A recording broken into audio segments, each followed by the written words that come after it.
Good morning, sun, moon. Good morning. Good morning.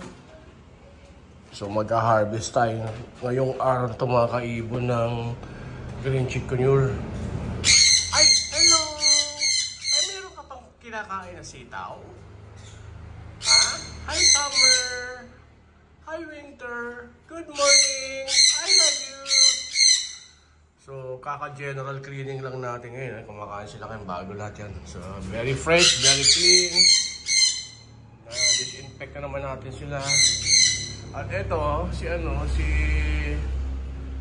yung ating si Shopee, tsaka si Lazada. So, mukhang, tagal, naglilimlim o nanganganak o nagle-labor. So, minsan lang lumabas ang malisa rin. Hello, Cookie. Cookie, si Biscuit. I-harvest namin yung baby mo, ha? Para mapa-handfeed na natin maigi, ha? So, i-handfeed na natin dito. Kunin natin yung babies nila dito. Okay? Ayun, naka-ready na to. So, bago ulit ito, fresh. Malamang dito ng matagal na. So, dito lahat nagsisilakihan sila. At i-handfeed na rin natin. Okay, naka-ready naman yung ating, ano? Sakto formula, lahat ng ating mga kailangan. So, naka-ready naman. Okay? Talagang totally yan sila. Taking care with love and care. TLC. Tender love and care sa ating mga pets. Okay? Ay, Cookie dog. Talaga naman ha, yung baby nyo ha. Kasi medyo malaki na. Para mapakain natin ng maigi. Ito, buksan natin. Tao po, Biscuit. Tao po.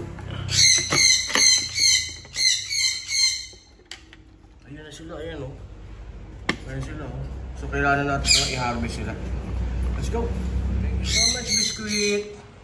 Biscuit, thank you so much ha, baby. Thank you so much sa inyong dalawa, ha? Mag-rest muna kayo, kumain kayo, ha? Okay, so ito na yung mga baby nila.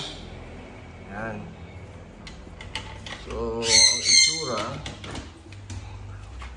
isa-isayin natin o. Itong isa o. Ang galing talaga na Biscuit yung pati Cookie oh. Hala. Ano kayang kulay nito? Di pa natin hala. Dinat yung mata. Ang lusog-lusog. Thank you so much Biscuit ha. Thank you so much. Cookie. Alagaan namin to. Ang kaya kulay nito. Kasi ito pa. So again guys no. Mag green chikunure natin to. Ito nagpakita ng ano. Pineapple ka agad. Sana. Hi. Yes hello.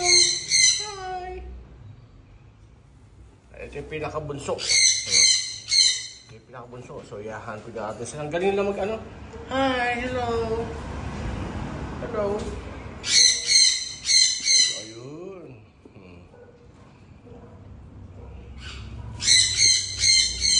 Thanks so much. So, yun ang ating mga bagong ano ngayon. Kaya, alagaan na natin sila at mag-handfeed tayo at ibigay yung kanilang karapat-dapat na nutrients, vitamins para maging malusog at maganda yung feathers nila at iwas sakit. Thank you so much Biscuit. Thank you so much Cookie. Mag-rest na muna kayo ha sa next sa next cycle ng breeding nyo. Okay. Ito na yung ating green chikunure na 3. Out of 5 eggs. Ayun yung 2 egg po. So 3 ang naging output natin. Okay. Galing.